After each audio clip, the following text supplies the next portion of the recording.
તો આપણે second chapter start કરી દીધું છે વ્યવહારોની ત્રિઅસર અને ખાતાના પ્રકારો. તો ત્રિઅસર આપણામાં હવે શીખવાના છે.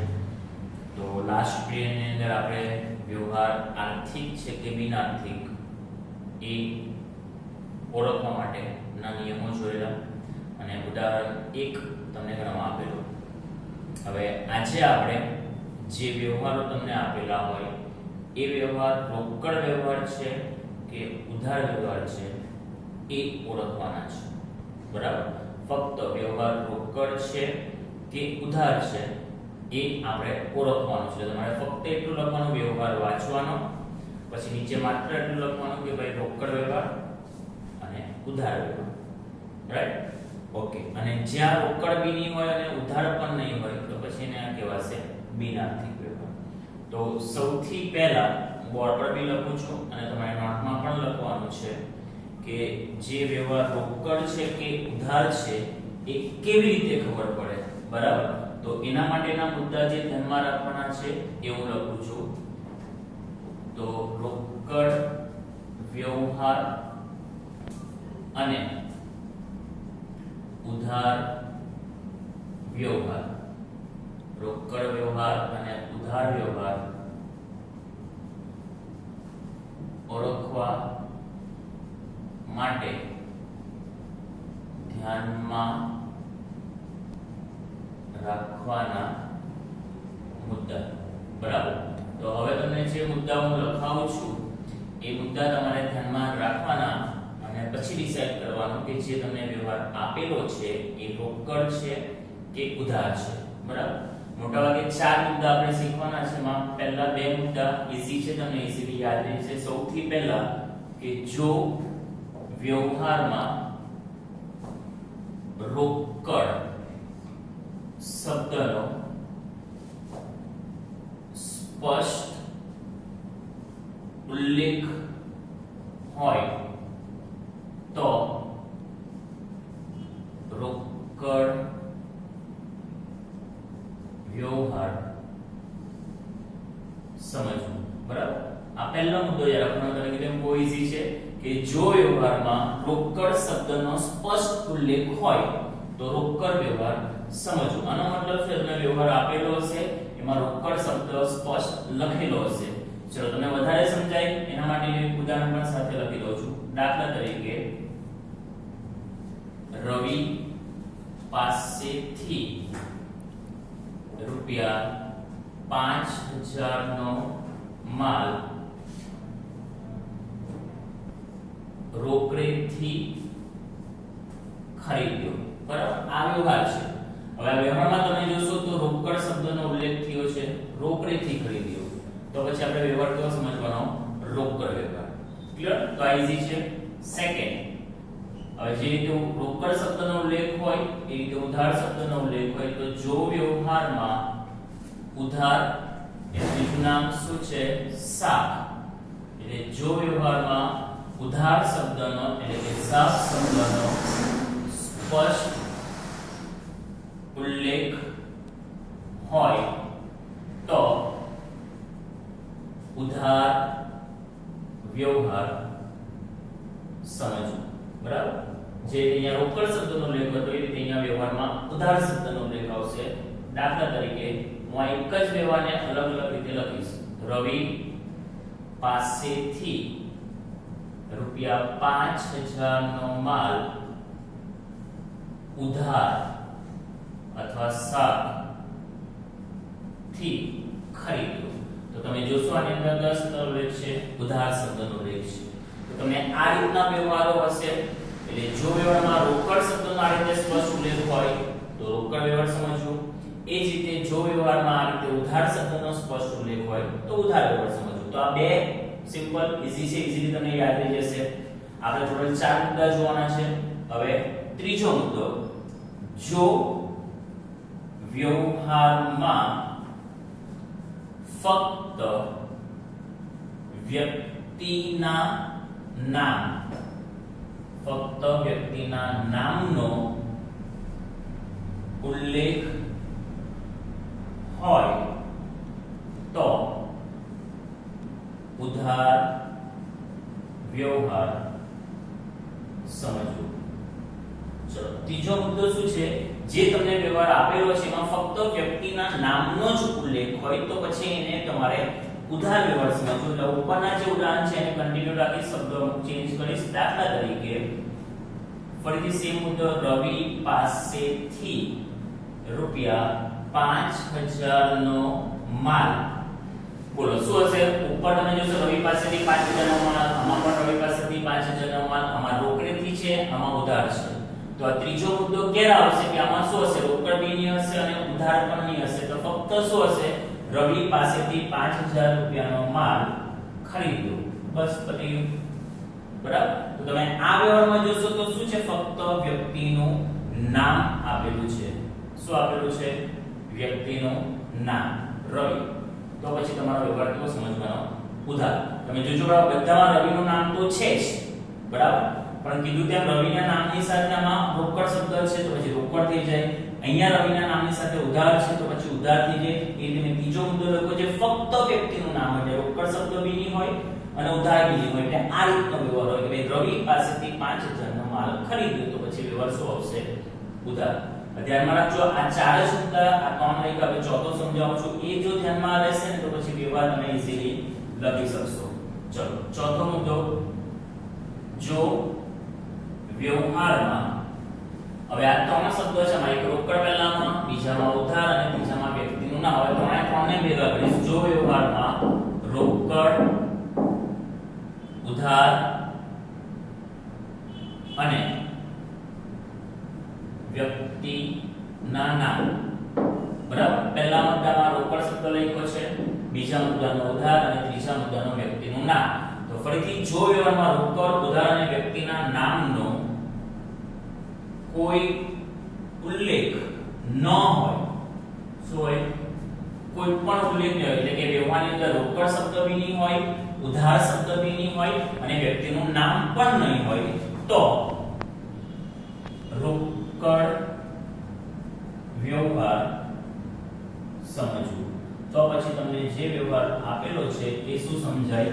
રોકડ સમજાય. ક્લિયર? ચલો હવે દાખલા તરીકે બોલો ઉપરના બધા ઉદાહરણ સેમ જ ને આપ્યા છે તો આની અંદર શું ચેન્જ થશે? રોકડ બી નહીં હશે, ઉધાર બી નહીં હશે અને વ્યક્તિનું નામ બી નહીં હશે. તો આ જે ત્રણ વ્યવહારો સરખા જેવા લાગે છે એમાંથી રોકડ શબ્દ બી કાઢી નાખવાનો, ઉધાર શબ્દ બી કાઢી નાખવાનો અને વ્યક્તિનું નામ પણ કાઢી નાખવાનું. તો પછી વ્યવહાર શું થયો? ફક્ત કે રૂપિયા 5000 નો માલ ખરીદ્યો. બરાબર? શું છે વ્યવહાર? રૂપિયા 5000 નો માલ ખરીદ્યો. તો તમે જોશો આ વ્યવહારની અંદર રોકડ શબ્દ પણ નથી, ઉધાર પણ નથી અને વ્યક્તિનું નામ પણ નથી. તો પછી વ્યવહાર તમારો કેવો ગણાશે? રોકડ ગણાશે. ક્લિયર? તો આ ચાર મુદ્દા ચોપડીમાં નથી આપ્યા, મેં બનાવ્યા છે જાતે, તો તમારે આ રીતે યાદ રાખવાનું. બરાબર? તો ફરીથી ટૂંકમાં કહી દઉં છું કે જે તમને વ્યવહાર આપેલો છે એ વ્યવહારમાં જો રોકડ શબ્દનો સ્પષ્ટ ઉલ્લેખ થયો હોય આ રીતે તો જે વ્યવહાર તમને આપેલો છે રોકડ વ્યવહાર ગણાય. ત્યાર પછી જો વ્યવહારમાં સ્પષ્ટ ઉધાર શબ્દનો ઉલ્લેખ થયો હોય આ રીતે તો વ્યવહાર તમારે ઉધાર સમજવાનો. ત્યાર પછી ત્રીજાની અંદર લખાવ્યું છે કે જો વ્યવહારમાં ફક્ત વ્યક્તિના નામનો જ ઉલ્લેખ હોય, રોકડ શબ્દ ઉધાર શબ્દ નહીં હોય, ફક્ત વ્યક્તિના નામનો જ ઉલ્લેખ હોય તો પછી તમારો વ્યવહાર કેવો ગણાશે? ઉધાર ગણાશે. અને ત્યાર પછી ચોથાની અંદર કે વ્યવહારની અંદર રોકડ શબ્દ પણ નહીં હોય, ઉધાર પણ નહીં હોય અને વ્યક્તિનું નામ પણ નહીં હોય, ત્રણ શબ્દ ન હોય તો પછી આ રીતનો વ્યવહાર હોય કે ભાઈ રૂપિયા 5000 નો માલ ખરીદ્યોમાં કંઈ જ નથી નામ. તો પછી આ વ્યવહારને શું સમજવાનું? રોકડ વ્યવહાર સમજવાનું. બસ આ ચાર મુદ્દા ધ્યાનમાં રાખીને હવે પછીનો ઉદાહરણ 2 જે છે એમાં તમને કીધું છે કે ભાઈ વ્યવહારને ઓળખો, રોકડ છે કે ઉધાર. તો તમારે ફક્ત વ્યવહાર રોકડ છે કે ઉધાર છે એટલું જ લખવાનું છે, એનું કોઈ કારણ આપવાનું નથી. ક્લિયર? તો આ જે ચાર મુદ્દાઓ છે એને આ રીતે જેમ લખ્યું છે તેમ પહેલા તમારે લખી દેવાનું અને ત્યાર પછી પેજ નંબર 28 પર આવવાનું. બરાબર? અને પેજ નંબર 28 પર ઉદાહરણ 2 છે એને પૂરું કરવાનું તમારે. એના 2-3 વ્યવહારો ખાલી લખું છું કેવી રીતે લખવાના છે તે. તો આ રીતે લખવાનું ઉદાહરણ 2 પેજ નંબર 28. બરાબર? હવે ચોપડીની અંદર જે રીતે ગણેલું છે એ રીતે આપણે ગણવાનું નથી, થોડું વિચિત્ર પ્રકારનું છે. બરાબર? તો એ વિચિત્રને આપણે ચિત્ર સ્પષ્ટ કરીને હું જે રીતે લખું છું એ રીતે તમારે લખવાનું, બરાબર? તમને સૂચના આપી છે ઉપર કે નીચેના વ્યવહાર રોકડ છે કે ઉધાર તે જણાવો અને તેનું કારણ સમજાવો. તો આપણે કારણ લખવાનું નથી, કારણ કે તમને બેવડી અસરમાં હું સમજાવી દઈશ. એટલે હમણાં ફક્ત તમારે રોકડ વ્યવહાર છે કે ઉધાર વ્યવહાર છે એટલું જ લખવાનું, અને જ્યાં રોકડ કે ઉધાર નહીં લાગતું હોય તો પછી જે આપણે શીખેલા છે આના પહેલા કે બિનઆર્થિક વ્યવહાર, તો પછી ત્યાં બિનઆર્થિક લખવાનું. ચલો પહેલા બે એક લખું છું, એ રીતે તમારે બાકીના પછી લખવાના. તો પહેલામાં છે રૂપિયા 500 નો માલ, રૂપિયા 500 નો માલ રોકડેથી વેચ્યો. રૂપિયા 500 નો માલ રોકડેથી વેચ્યો. તમારે ખાલી આન્સરમાં લખવાનું કે વ્યવહાર રોકડ છે કે ઉધાર. બોલો હવે તમે આમાં જે ચાર મુદ્દા છે ધ્યાનમાં રાખવાના. તો રૂપિયા 500 નો માલ રોકડેથી વેચ્યો. શું છે? રોકડ શબ્દનો ઉલ્લેખ છે એટલે વ્યવહાર કયો ગણાશે? રોકડ વ્યવહાર. તો તમારે ફક્ત આટલું લખી દેવાનું કે રોકડ વ્યવહાર, બસ. બીજું આની અંદર કઈ લખવાનું નથી, આટલું જ લખવાનું. ક્લિયર? બરાબર. ચલો સેકન્ડ માં આપ્યું છે રૂપિયા 800 નો માલ ખરીદ્યો. રૂપિયા 800 નો માલ ખરીદ્યો, બરાબર? ઓકે, હવે આપણે આન્સર લખીશું 800 રૂપિયાનો માલ ખરીદ્યો. તો આ વ્યવહાર છે. તો જો આ વ્યવહારની અંદર રોકડ શબ્દ પણ નથી, ઉધાર શબ્દ પણ નથી અને વ્યક્તિનું નામ પણ નથી, તો આપણો ચોથો મુદ્દો ધ્યાનમાં રાખવાનો અને આ વ્યવહાર કયો હશે? રોકડ વ્યવહાર, બરાબર? તો એટલું ક્લિયર થવું જોઈએ કે તમને જો આ ચાર મુદ્દા આવડતા હશે તો પછી આ તમે ઈઝીલી લખી શકશો. અને બીજું પણ યાદ રાખજો કે આના પછી જે આપણે ચેપ્ટરનું નામ છે વ્યવહારની દ્વિઅસર એટલે કે બે અસર, બેવડી અસર, એ આના પછી શીખવાના છે. અને એમાં પણ તમને આ જે વ્યવહારો છે એવા જ વ્યવહારો આવશે, પણ જો તમને વ્યવહાર ઓળખતા આવડતો હશે એટલે કે રોકડ છે કે ઉધાર, તો અને તો જ તમને બે અસર આપવાની કેવી રીતે એ સમજ પડશે. ક્લિયર? એટલે ખાલી આ દાખલો પતે એટલે પૂરું થઈ ગયું નહીં. આ આવડશે વ્યવહાર ઓળખતા એટલે કે રોકડ છે કે ઉધાર, તો જ તમને બે અસર આપતા આવડશે. તો એ ખાસ ધ્યાનમાં રાખજો. ચલો હજુ એક ત્રીજો હું લખી દઉં છું, બરાબર? પછી તમને એમાં સમજાવી દઈશ. ત્રીજાની અંદર આપ્યું છે રૂપિયા 900 નો માલ મીનાને વેચ્યો. રૂપિયા 900 નો માલ મીનાને વેચ્યો. બોલો ચાર મુદ્દા ધ્યાનમાં રાખો અને ડિસાઈડ કરો શું આવશે. તો તમે જોશો તો આ વ્યવહારમાં શું છે? મીના વ્યક્તિના નામનો ઉલ્લેખ છે, બીજું કંઈ નથી. એટલે આપણો ત્રીજો મુદ્દો કે ફક્ત વ્યક્તિના નામનો ઉલ્લેખ છે એટલે આ વ્યવહારને કયો ગણાશે? ઉધાર, અથવા ઉધારનું બીજું નામ છે શાક વ્યવહાર. ક્લિયર? બરાબર. બસ તો તમારે ઉદાહરણ 2 માં જે આ રીતે મેં લખેલું છે એ જ રીતે સેમ લખવાનું છે, બરાબર? ઓકે, તો આ રીતે તમે આ ચાર મુદ્દા ધ્યાનમાં રાખશો તો તમને ઈઝીલી ખબર પડી જશે. તો ટોટલ તમને 15 વ્યવહારો આપેલા છે, બરાબર? એ 15 વ્યવહારની અંદર દરેકની અંદર કાં તો રોકડ વ્યવહાર છે કાં તો ઉધાર વ્યવહાર છે. આ જ રીતે લખવાનું. અને જ્યાં રોકડ પણ નહીં હોય અને ઉધાર પણ નહીં હોય તો આપણે શીખેલા છે એને બિનઆર્થિક વ્યવહાર કહેવાય. તો એ રીતે તમારે આ ઉદાહરણ 2 પૂરું કરવાનું છે, બરાબર છે? ઓકે, ચલો હજુ એક ટોપિક હવે આના પછી નો પણ તમને સમજાવી દઉં છું. અને એ ખાસ ધ્યાનમાં રાખજો, તમને એ જે હવે હમણાં લખાવીશ, આ જે લખાયું છે તે પણ અને હવે જે લખાવું છું એ પણ ચોપડીમાં છે જ નહીં, એટલે એને શોધવાનો પ્રયત્ન નહીં કરતા. તમને ઈઝી પડે એના માટે મેં નિયમ બનાવ્યા છે, તો એ ખાસ ધ્યાનમાં રાખજો. તો આના પછી ઉદાહરણ 2 થઈ જાય ત્યાર પછી તમારે હેડિંગ લખવાનું છે વ્યવહારોની બેવડી અસર. બેવડી અસર એટલે કે બે અસર, બરાબર? તો કીધું તેમ તમને કે જો તમને વ્યવહાર ઓળખતા આવડતા હશે રોકડ કે ઉધાર, તો જ તમે આ બેવડી અસર આપી શકશો. તો હવે આ બેવડી અસર માટેના મેં નિયમ બનાવ્યા છે. એ નિયમ જો તમે ધ્યાનમાં રાખશો તો પછી બે અસર કેવી રીતે આપવાની એ તમને સમજાઈ જશે, બરાબર? ઓકે, તો વ્યવહારોની બેવડી અસર આ તમારે હેડિંગ લખવાનું.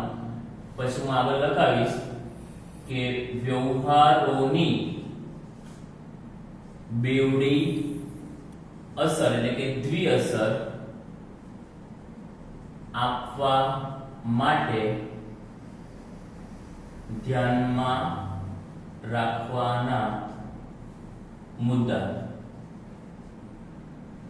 બરાબર, વ્યવહારોની બેવડી અસર આપવા માટે ધ્યાનમાં રાખવાના મુદ્દા. આ ધ્યાનમાં રાખજો, આ રોકડ વ્યવહાર અને ઉધાર વ્યવહાર ઓળખવા માટેના મુદ્દાઓ છે.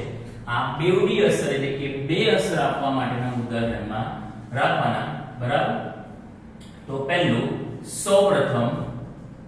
સૌપ્રથમ આપેલ વ્યવહારને ઓળખવું. સૌપ્રથમ જે વ્યવહાર તમને આપેલો હોય એને ઓળખવું. હવે ઓળખવું એટલે શું?